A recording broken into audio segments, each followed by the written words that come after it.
Máte nějakou historku, kdy vás někdo zachránil na cestách? Napište mi ji do komentářů a já začnu se svou.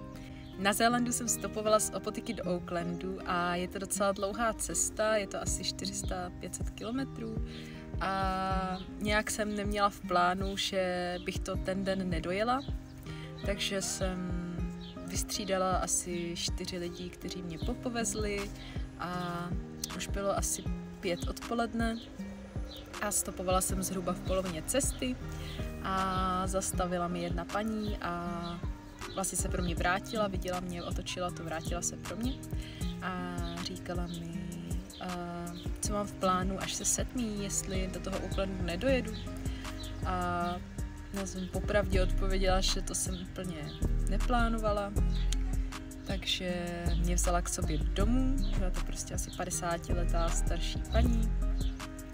Vzala mě k sobě domů na farmu, dala mi pokoj, kde jsem mohla spát, seznámila mě se svým mužem a jejich kamarádem, měla jsem s nima večeři a ráno snídani a pak mě ráno vzal ten muž na 4kolce na nahánění stáda krav a bylo to hrozně super, nechala jsem jim tam nějaký dáreček, myslím tehdy nějaké háčkované kousky.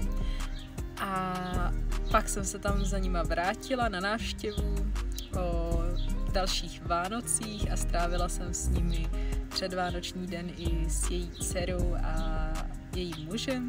Takže z něčeho, co mohl být vlastně problém, díky této ženě vznikl nádherný zážitek a spojení a stále si občas píšeme, jak se máme a co je nového. Jsem zvědavá na vaše historky, tak mi je napište do komentářů.